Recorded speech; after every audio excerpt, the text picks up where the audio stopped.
আসসালামু আলাইকুম প্রিয় শিক্ষার্থী বন্ধুরা, তোমরা সবাই কেমন আছো? আশা করি সবাই ভালো আছো, সুস্থ আছো। আলহামদুলিল্লাহ আমিও ভালো আছি। আবারও চলে আসলাম নতুন একটা ভিডিও নিয়ে। আজকের এই ক্লাসটাতে আলোচনা করব বি ভার্বস নিয়ে এবং এগুলোর অর্থ নিয়ে আলোচনা করব। শিক্ষার্থী বন্ধুরা, তোমরা যারা এখনো আজিম ইজি ইংলিশ ইউটিউব চ্যানেলটা সাবস্ক্রাইব করোনি, অতি শীঘ্র এই চ্যানেলটা সাবস্ক্রাইব করো এবং এই চ্যানেলটা সাবস্ক্রাইব করলে তোমরা তোমাদের মনের মতো সব পড়াগুলো পেয়ে যাবে। সমস্ত রাইটিং পার্টস, গ্রামাটিক্যাল ক্লাস এবং অন্যান্য সাবজেক্টের পড়াও কিন্তু আমি আমার চ্যানেলে দিয়ে দেবো। তো অবশ্যই চ্যানেলটা সাবস্ক্রাইব করে রাখবে। আমার আজিম লার্নিং পয়েন্ট এবং আজিম ইজি ইংলিশ এই দুটো চ্যানেল তোমাদেরকে হেল্প করবে। অবশ্যই বন্ধু চ্যানেল মনে করে চ্যানেলটা সাবস্ক্রাইব করে রাখবে। শিক্ষার্থী বন্ধুরা, এখন আমি চলে যাচ্ছি তোমাদেরকে পড়ানোর জগতে। শিক্ষার্থী বন্ধু, সবাই স্ক্রিনে দিকে খেয়াল করো। আমরা শিখবো হচ্ছে, প্রথমে শিখবো বি ভার্বস এর অর্থ কী? বি ভার্বস অর্থে কোনো কিছু হওয়া অর্থে যে ভার্বটা ব্যবহার হয়। ওকে? কোনো কিছু হওয়া অর্থে আমরা যে ভার্ব ব্যবহার করি সেটা হচ্ছে বি ভার্বস। তো বি ভার্বের মোট ৮ টা রূপ রয়েছে। Be verb has 8 forms. They are am, is, are, was, were, be, being, been। এখন তোমাদেরকে এই বি ভার্বস গুলোর বাংলা অর্থ শিখিয়ে দিচ্ছি। am, am অর্থ হচ্ছে হই বা আছি। যেমন I am আজিম, আমি হই আজিম। I am fine, আমি ভালো আছি। is মানে হচ্ছে হয়, হন, হলেন, আছে, আছেন। যেমন it is ফোন, এটা হয় একটা ফোন। দেখো, তাহলে ইজ অর্থ কিন্তু এখানে হয় অর্থে ব্যবহার হচ্ছে। ঠিক আছে? এবার দেখো, হন, হি ইজ আ ব্যাংকার, তিনি হন একজন ব্যাংকার। ঠিক আছে? আচ্ছা। হলো অর্থে ব্যবহার হয়, হলেন অর্থে ব্যবহার হয়, আছে বা আছেন অর্থেও ব্যবহার হয়। যেমন মাই মাদার ইজ ওয়েল, আমার মা ভালো আছেন। মাই ব্রাদার ইজ ওয়েল, আমার ভাই ভালো আছে।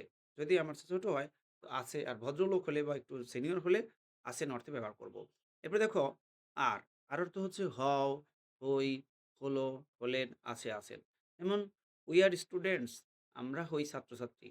ইউ আর মাই ফ্রেন্ড, তুমি হও আমার বন্ধু। তাহলে হও আমার সামনে থাকা উপস্থিত ব্যক্তিকে আমি হও অর্থে ব্যবহার করি। যেমন ইউ আর মাই ব্রাদার, আপনি হন বা তুমি হও আমার ভাই। ঠিক আছে? আচ্ছা, ইউ আর মাই ফ্রেন্ড, তুমি হলে আমার বন্ধু। অনেক অর্থেই কিন্তু ব্যবহার করা যায়। তো হও, ইউ আর এ স্টুডেন্ট, তুমি হও একজন ছাত্র। এটা ঠিক আছে।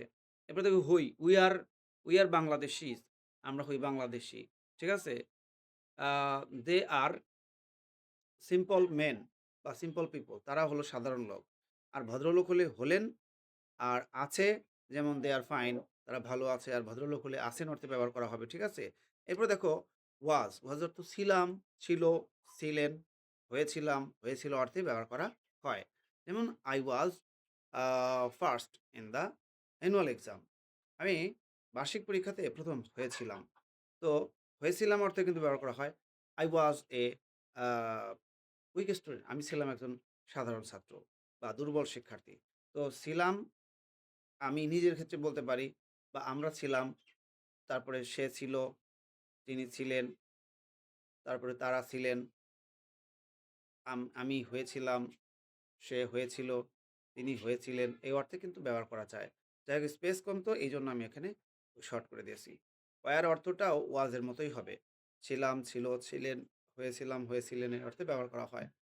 বি মানে হচ্ছে হও, বি হ্যাপি, সুখী হও। কার জন্য কিন্তু আমরা অনেক সময় বলি, "এই তুমি সুখী হও।" আর হচ্ছে হন অর্থেও কিন্তু ব্যবহার হবে। যেমন বি স্ট্রং, শক্তিশালী হন। এবারে বিং অর্থ হচ্ছে হচ্ছি। যেমন আই অ্যাম বিং স্মার্ট, আমি স্মার্ট হচ্ছি। তারপরে হচ্ছেও অর্থে ব্যবহার করা হয়। ইউ আর বিং অ্যাক্টিভ, তুমি কর্মঠ হচ্ছ। সে হচ্ছে, তিনি হচ্ছেন, এই অর্থে কিন্তু এই বিংটা ব্যবহার করা হবে। আর বিন অর্থ হচ্ছে হয়েছি, হয়েছ, হয়েছে, হয়েছেন। যেমন আই হ্যাভ বিন সাকসেসফুল, আমি সফল হয়েছি। You have been successful. He has been a